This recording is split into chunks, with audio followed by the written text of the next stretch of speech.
تم اپنے جسموں کا خیال کرتے ہو؟ میں تمہیں بتاتا ہوں اس جسم کی حیثیت کیا ہے۔ یہ جو چمڑی ہے اس کی حیثیت کیا ہے، یہ جو گوشت پوست ہمارے جسموں پر ہے اس کی حیثیت کیا ہے پتہ ہے تمہیں؟ اس کو سجانے کے لیے عورتیں 2-2 گھنٹہ شیشے کے پاس کھڑے ہو کر میک اپ کرتی رہیں۔ اب عورتوں کی طرف سے یہ میک اپ، لالی پاؤڈر اور کنگھیاں بالوں کو سجاتے رہے، اور تم اپنی باڈی کو بناتے رہے جیم میں جا جا کر کے۔ اب اس جسم کی حیثیت سنو، جس دن روح نکلی تمہارے جسم سے اور جب جنازہ لے جایا گیا، قبر میں تمہارے سب سے عزیز لوگ رکھ کر کے آتے ہیں، تختیاں قبر کی بند کر کے آتے ہیں۔ اتنی چھوٹی قبر میں اتنی تاریک جگہ پر، چھوٹی سی جگہ پر، تنگ جگہ پر چھوڑ دیا جاتا ہے کہ مردہ کروٹ بھی نہیں لے پاتا، پھر پلس اس کو اوپر سے نیچے سے پیٹ سے باندھ کر کے رکھ دیا جاتا ہے۔ تمہیں پتا ہے اب حکماں نے جو لکھا ہے وہ سنو بزرگوں نے، جیسے ہی تیسرا دن آتا ہے تمہاری قبر کی زندگی کا، جب 3 دن گزرتے ہیں تمہاری ناک کے ذریعے سے پیٹ کی چیزیں باہر آنے لگتی ہیں، منہ کے ذریعے سے آنتڑیاں یا جو بھی اندر کا لیکویڈ ہے سب باہر آتا ہے۔ 5ویں دن کان کے اندر سے بھیجا نکلنے لگ جاتا ہے۔ یہ جو بھیجا سر کے اندر ہے وہ ختم ہو کر کے سڑ کر کے پیپ کی شکل میں کانوں سے باہر آنے لگ جاتا ہے۔ ناک اور منہ سے پیٹ کی چیزیں، کلیجہ، خون بن جاتا ہے، دیگر چیزیں سب کان اور ناک اور منہ سے نکلنے لگتی ہیں۔ اور 40 دن تو بہت دور کی بات ہے، 8ویں دن اس کا پیٹ پھٹ جاتا ہے، پیٹ پھولتے پھولتے پھٹ جاتا ہے، اور جیسی پیٹ پھٹتا ہے قبر میں کیڑے پیدا کیے جاتے ہیں۔ تم 1000 کوشش کر لو لیکن وہ کیڑے اسی کے لیے پیدا ہی کیے جاتے ہیں، ان کی غذا ہے۔ وہ ناک سے نکلا ہوا گودا، منہ سے نکلا ہوا گودا کھانے کے لیے کیڑے جمع ہو جاتے ہیں، پورے جسم پر طاری ہو جاتے ہیں۔ پیٹ جب پھٹ جاتا ہے تو اتنی شدید تعفن والی بو آتی ہے کہ قبریں بند ہوتی ہیں، ورنہ کئی لوگ صرف بو سے بیمار ہو جائیں، کئی لوگ۔ اور یہی ہمارے جسم کی حیثیت ہے، یہی ہمارے جسم کی حقیقت ہے۔ اور چند دن گزر جاتے ہیں کہ اس کی آنکھوں کی پتلیاں لٹک کر کے باہر نکلتی ہیں، اس کی آنکھوں کی پتلیاں باہر آ جاتی ہیں اور گڑے پڑ جاتے ہیں۔ اب جو جسم کے اوپر موجود گوشت ہے اس کو چونٹیاں، مکوڑے اور کیڑے کھانے لگ جاتے ہیں۔ کھاتے کھاتے 2-3 مہینے کے اندر اس کو صرف اور صرف ڈھانچے کی شکل چھوڑ دی جاتی ہے، ہڈیاں باقی رکھی جاتی ہیں۔ جن بالوں میں تم کنگھیاں کرتے ہیں ان بالوں کی جڑوں میں پیپ پیدا کیا جاتا ہے، ہر بال کی جڑ پیپ بہاتی ہے۔ اور جن چہروں پر تم پاؤڈر لالی لگا کر کے اس کو سجایا کرتے ہیں آئینے میں کھڑے ہو کر، ان چہروں پر اللہ تبارک و تعالیٰ ایسی جھریاں پیدا کرتا ہے۔ یہ تو عام لوگوں کی بات، اور اگر گنہگار ہیں تو ان کے چہروں پر بچھو چھوڑ دیے جاتے ہیں، بچھو چھوڑ دیے جاتے ہیں۔ کئی لوگوں کی قبروں پر سانپ ان کی ناک کو ڈستے رہتے ہیں اور ان کا گودا پیتے رہتے ہیں۔ سانپوں کا عذاب، بچھوؤں کا عذاب، یا قبر کے عذاب کے ساتھ یہ جسم گلا دیا جاتا ہے، ہڈیوں کے سوا کچھ نہیں باقی رہتا۔ تم کیا سمجھتے ہو مرنے کے بعد احساس نہیں ہوگا؟ مرنے کے بعد ہر درد کا احساس دگنا کر دیا جائے گا۔ آج زندگی میں جتنا تمہیں چونٹی کاٹنے سے درد ہوتا ہے، مرنے کے بعد یہ درد 10 گنا زیادہ بڑھ جائے گا۔ تمہیں اور درد ہوگا، اور درد ہوگا۔ یہی جسم جو کیڑوں کی غذا بن گیا، کفن ختم ہو گیا، ہمارے جسم میں پیٹ کا گودا باہر آ گیا، آنکھوں سے کانوں سے ساری چیزیں لکوڈ ختم کر دی گئی، بھیجا کانوں سے بہہ کر کے نکل آیا، بچا کیا ہمارے پاس؟ جس جسم کو ہم سجاتے رہے، سنوارتے رہے، اس پر ہزاروں پیسے بہاتے رہے، یہ جسم 40 دن کے اندر کیڑوں کی غذا بن گیا، سب ختم ہو گیا۔ میرے عزیزو، ہر انسان کے جسم کے ساتھ قبر یہی کرتی ہے، قبر دباتی الگ ہے، کیڑوں کا عذاب الگ ہے، بچھوؤں کا عذاب الگ ہے، لیکن یہ سب کے لیے احکام نہیں۔ کچھ وہ بھی جنازے ہیں جب یہاں سے جاتے ہیں تو ہزاروں کی آنکھوں میں آنسو چھوڑ کر جاتے ہیں، ہزاروں کی دلوں کی دھڑکن بند کر کے جاتے ہیں۔ ان کے جنازے جب جاتے ہیں تو اللہ کے ملائکہ بھی، فرشتے بھی ان کے جنازے کو اٹھانے کے لیے زمین پر آتے ہیں۔ یہ کون لوگ ہیں؟ جو اپنے سینوں میں عشق مصطفیٰ کی شمع روشن کیے ہوئے تھے. جینا چاہتے تو مصطفیٰ کے لیے، مرنا چاہتے تو مصطفیٰ کے لیے. فاضل بریلوی نے کیا خوب کہا، لحد میں عشق شہ، عشق رخ شہ کا داغ لے کے چلے، اندھیری رات سنی تھی چراغ لے کے چلے. جب قبر میں جاتا ہے ایک عاشق رسول، اسے رکھا جاتا ہے، کفن اس کا بھی ہے، جسم اس کا بھی ہے، لیکن فرشتوں سے بھی کہا جاتا ہے اسے آہستہ سے جگانا، محمد عربی کا غلام ہے، رسول پاک کا وفادار ہے. اور کیڑوں کا اس کے جسم کو کھانا تو دور کی بات، فرمایا گیا قیامت تک اس کے کفن کو بھی میلا ہونے نہیں دیا جاتا. نہ تمہاری آنکھ سے، نہ تمہارے ناک سے، نہ تمہارے چہرے سے کوئی گودا باہر آتا ہے، کچھ نہیں میرے عزیزو. جسم تر و تازہ سلامت رکھا جاتا ہے. 1000 سال کیا 10,000 سال گزر جائیں، حوادث زمانہ بھی آئیں، لیکن اس کی قبر میں اس کا جسم سلامت رکھا جاتا ہے. اب تمہارے ہاتھ میں فیصلہ ہے کون سا جسم بنانا چاہتے ہو، وہ جو کیڑوں کی غذا بن جائے، یا وہ جس پر فرشتے بھی اتر کر سلام بھیجیں. میں نے خود میرے مرشد گرامی کے جنازے میں حاضری تھی. حضور تاج الشریعہ بدر الطریقہ رحمت اللہ تعالی علیہ، جس مرد قلندر نے اپنی پوری زندگی عشق مصطفیٰ میں گزاری. آج تم نعرے لگاتے ہو تاج الشریعہ تاج الشریعہ، ان کے شب و روز دیکھے تھے کبھی؟ ان کی صبح اور شامیں دیکھی تھی کبھی؟ بہت پیر ہوں گے جو باہر پیر ہوں گے، اندر پیر ہوں گے، لیکن تاج الشریعہ کو میں نے اندر بھی دیکھا ہے، باہر بھی دیکھا ہے. آنکھیں بند بھی ہوتی، آنکھوں سے اگر کوئی چیز نظر بھی نہیں آ رہی ہوتی، تب بھی اتنا خیال ہوتا کہ کہیں سطر تو نہ کھل گیا ہو، کہیں پائجامہ اوپر تو نہیں ہو گیا ہو. سونے کے حالت کی بات کر رہا ہوں، کوئی نہ ہو تب بھی یہ خیال باقی رہتا. کون سا ایسا دن گزرتا جب وہ دلائل الخیرات نہیں پڑھ رہے ہوتے، قصیدہ بردہ شریف نہ پڑھ رہے ہوتے، ہزاروں سفر کی مصروفیات کے باوجود حضور پاک کی محبت کے نغمات میں کوئی کمی نہیں آئی. لیکن میں آج آپ کو ایک بات بتا دوں، جب انتقال ہوا وہ جمعہ کی شام تھی، اور ہمارے مردوں کو 6 گھنٹے 10 گھنٹے میں ہم کو قبرستان سپرد کرنا پڑتا ہے. 12 گھنٹے رکھ دیں تب بھی فریج منگوانا پڑ جاتا ہے، اس کے بعد قبرستان کے حوالے کر دیں. میرے مرشد گرامی کے انتقال کے بعد 48 گھنٹے رکھے گئے تھے، 48 گھنٹے رکھے گئے، اور اس کے بعد جنازہ پاک کو غسل دے کر لایا گیا. یہ فقیر قادری جنازے کی گاڑی میں شریک رہا، حضرت کے قدم پکڑ کر کے میں قبر تک رہا. میں آپ کو صرف اس لیے یہ بات عرض کر رہا ہوں کہ جب گاڑی جنازے کی چلتی تھی، میں نے زندگی میں بھی حضرت کے ہاتھ پکڑ کر کے ادھر ادھر چلائے. حضرت کے ساتھ جب جانا ہوتا تو بازوؤں کو ہم تھامے ہوتے، ہم کیا چلاتے، ہمیں وہ خود چلا رہے ہوتے، لیکن یہ ہم برکت کے لیے پکڑے ہوتے. جو نرم و ملائم جسم تھا، میں نے وفات کے بعد جنازے میں کھڑا ہو کر کے دیکھا، قدموں to پکڑ کر نہ نرمی میں کمی آئی، نہ ملائم ہونے میں کوئی کمی تھی. اور جب گاڑی آگے چلتی تھی،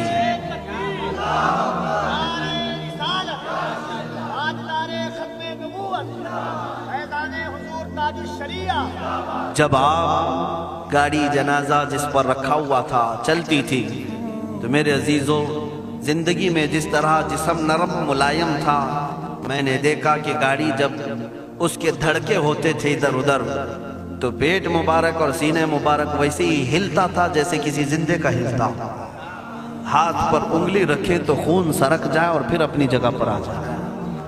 یہ کوئی مبالغے کی بات نہیں کر رہا ہوں، یہ آنکھوں سے دیکھی ہوئی چیز ہے.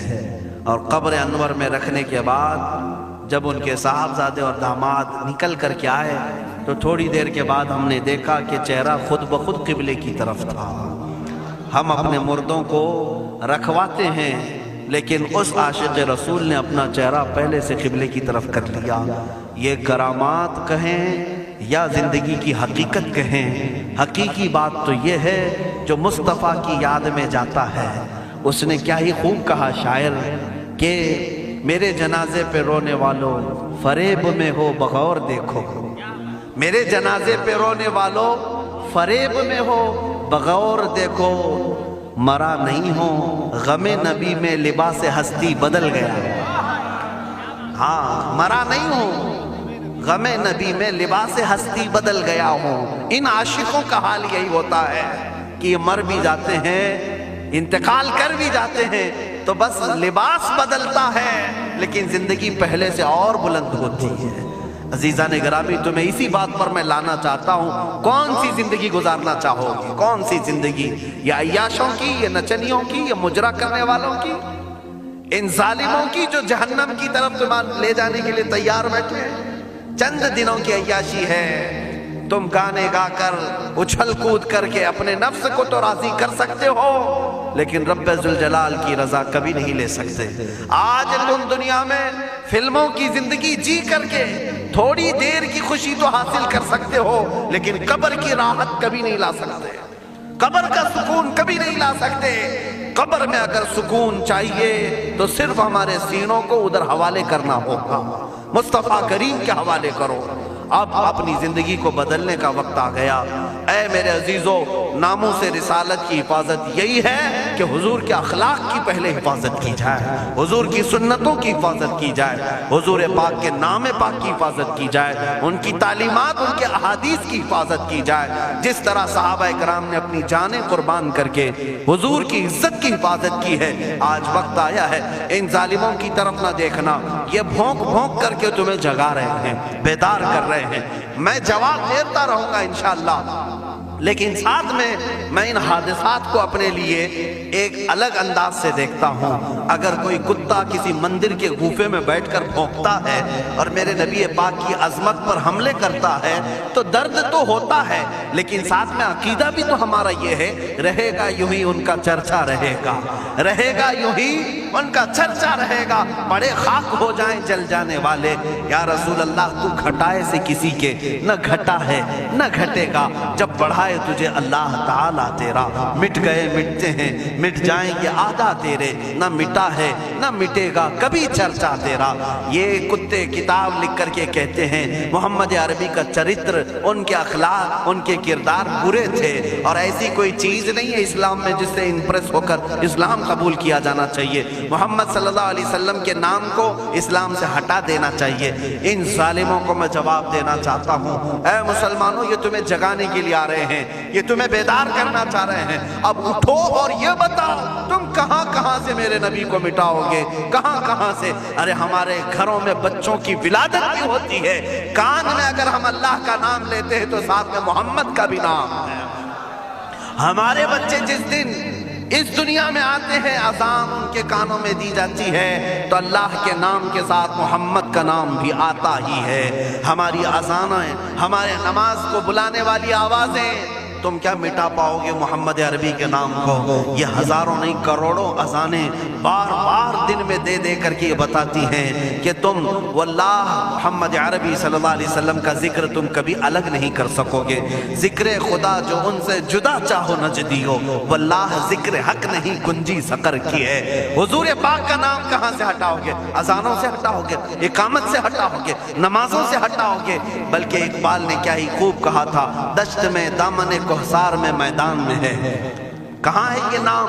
دشت میں دامن کوہسار میں میدان میں محمد ہے، بحر میں موج کی آغوش میں طوفان میں محمد ہے، چین کے شہر مراکش کے بیابان میں محمد ہے، اور پوشیدہ ہر مسلمان کے ایمان میں محمد ہے۔ میں نے یہ تبدیل کر کے اسی لیے پڑھا ہے کہ ہر جگہ محمد ہے۔ رسول پاک صلی اللہ علیہ وسلم کو تم کہاں سے ہٹاؤ گے؟ ہمارے کروڑوں کی زندگیاں اس نام پاک پر قربان، اس نام پاک پر قربان۔ ان ظالموں کو یہ بات بتا دینا، اس نام پاک پر اللہ نے نقطہ تک نہیں رکھا ہے۔ محمد عربی صلی اللہ علیہ وسلم کے نام پاک پر نقطہ تک نہیں آئے تو بہت دور کی بات ہے، اور مٹانے کی بات کرتے ہو، مٹانے کے لیے تم اس کا ایک لفظ تک نہیں مٹا پاؤ گے۔ محمد عربی اس عظیم ہستی کا نام ہے جس کی جڑیں تحت الثری میں ہیں، جس کی شاخیں اوج ثریا پر ہیں۔ حضور پاک صلی اللہ علیہ وسلم کو اللہ نے رفعنا لک ذکرک کہہ کر کے بلند فرما دیا ہے۔ کسی کے گھٹانے سے حضور کا نام کبھی نہیں گھٹے گا۔ میں عظمت مصطفیٰ کے لیے بارگاہ اعلیٰ حضرت کا سہارا لیتے ہوئے مسلمانوں تم سے یہ بات کہنا چاہوں گا، بتلا دو گستاخ نبی کو غیرت سنی زندہ ہے، ان کے نام پہ مر مٹنے کا جذبہ کل بھی تھا اور آج بھی ہے۔ تم بھوکتے رہو میرے نبی کی شان پر اور ہم سنی کہتے رہیں گے سب سے اعلیٰ و اولا محمد ہے، سب سے اولا و اعلیٰ محمد ہے، سب سے بالا و والا محمد ہے، دونوں عالم کا دولہا محمد ہے، اپنے مولا کا پیارا محمد ہے۔ بجھ گئی جس کے آگے سبھی مشعلے، شمع وہ لے کر آیا محمد ہے۔ خلق سے اولیاء، اولیاء سے رسول اور رسولوں سے اعلیٰ محمد ہے۔ ملک کونین میں انبیاء تاجدار، تاجداروں کا آقا محمد ہے۔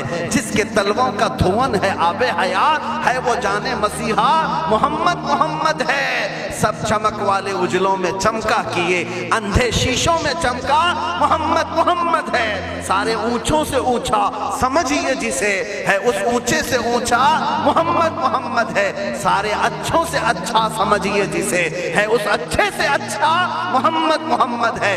غم زدوں کو مزدہ دیجئے کہ ہے بے کسوں کا سہارا محمد ہے۔ میں مانتا ہوں اے عقل والو میرا محمد خدا نہیں ہے، مگر دلوں میں یہ نقش کر لو کہ وہ خدا سے جدا نہیں ہے، کہیں پر تم الگ نہیں کر سکو گے۔ محمد صلی اللہ تعالیٰ علیہ وسلم کے نام پاک کو اللہ تعالیٰ نے ہر جگہ رقم فرمایا ہے، جنت کے دروازوں پر، عرش و کرسی لوح و قلم پر، آسمانوں کے ہر دروازے پر محمد عربی کا نام رقم ہے۔ دنیا کے ہر گوشے میں وہ نام پاک موجود ہے۔ ہو نہ یہ پھول تو بلبل کا ترنم بھی نہ ہو، چمن دہر میں کلیوں کا تبسم بھی نہ ہو نہ یہ ساقی تو میں بھی نہ ہو، خم بھی نہ ہو، بزم توحید دنیا میں نہ ہو، تم بھی نہ ہو۔ خیمہ افلاک کا استادہ اسی نام سے ہے، نبض ہستی تپش آمادہ اسی نام سے ہے۔ وہ جو نہ تھے تو کچھ نہ تھا، وہ جو نہ ہو تو کچھ نہ ہو، جان ہے وہ جہان کی اور جان ہے تو جہان ہے۔ بس آخر میں میرا یہی مشورہ سب سے ہے کہ محمد سے وفا تو نے تو ہم تیرے ہیں، یہ جہاں چیز ہے کیا لوح و قلم تیرے ہیں۔ اٹھو قوت عشق سے ہر پست کو بالا کر دو، دہر میں نام محمد سے اجالا کر دو۔ مولا کریم اس جلسے پاک کو اپنی بارگاہ میں قبولیت عام عطا فرمائے۔ میں تمام حاضرین کا شکر گزار ہوں اور آپ سب کو یہ نصیحت کرتا جاتا ہوں کہ آپ زمانہ تمہاری قربانیوں کے انتظار میں ہے اور تمہاری قربانیاں اگلی نسلوں کے لیے بھی اور تمہاری آخرت کے لیے بھی رنگ لائیں گی۔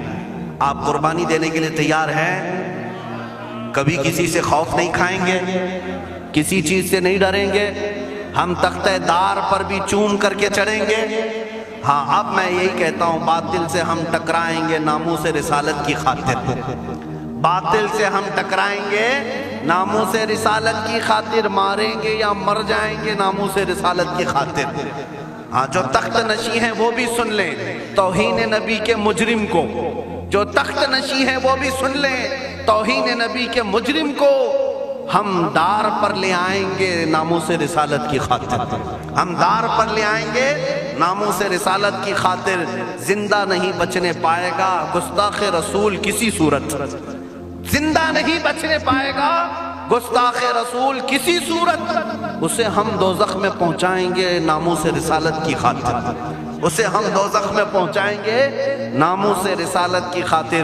توہین رسالت ہوگی تو شمع نبوت کے پروانے، توہین رسالت ہوگی تو شمع نبوت کے پروانے طاغوتوں سے ٹکرائیں گے ناموس رسالت کی خاطر، طاغوتوں سے ٹکرائیں گے ناموس رسالت کی خاطر۔ آخری شعر اس کا یہ ہے، جو شخص کرے گا ہمدردی، سمجھ کر کے چلے، جو شخص کرے گا ہمدردی بے ادبی کرنے والوں سے، ان ظالموں سے جسے بھی ہمدردی ہے نا، جو صلح گلی ہے ہماری جماعت کے منافقین ہیں، غدار ہیں، جو نام مسلمان رکھے ہوں، پگڑی داڑھی سب رکھے ہوں اور ان ظالموں کی گود میں جا کر بیٹھتے ہوں، ان سے میں کہہ رہا ہوں جو شخص بھی رکھے گا ہمدردی بے ادبی کرنے والوں سے، ہم اس سے بھی قرضہ چکائیں گے ناموس رسالت کی خاطر، ہم اس سے بھی قرضہ چکائیں گے ناموس رسالت کی خاطر دیکھنا اب یہ امت مصطفیٰ کے شیر بیدار ہونے لگے ہیں. جس دن یہ بیدار ہوں گے تو ان کتوں کی خیر نہیں ہوگی، ان کتوں کی خیر نہیں ہوگی. مولا کریم ان چہروں کو سلامت رکھے، ان کی قربانیوں کو قبول فرمائے، ان ماؤں اور بہنوں کی گودوں میں مولا حسنین کریمین پیدا فرمائے. ان کو مولا دوبارہ صلاح الدین عطا کرے، شہاب الدین عطا کرے، اورنگزیب ٹیپو سے شہید عطا کرے. مولا ہمیں ہمارے مجاہدین کی قیادت عطا فرما دے، ہمیں مجاہدین کا کردار عطا فرما دے، ہمیں غازیان اسلام بنا یا شہیدان اسلام بنا. اے رب ذوالجلال ہماری دعاؤں کو نالین مصطفیٰ کے صدقے قبول فرما. وصلی اللہ تعالی علی خیر خلقہ محمد وآلہ واصحابہ اجمعین. خصوصیت کے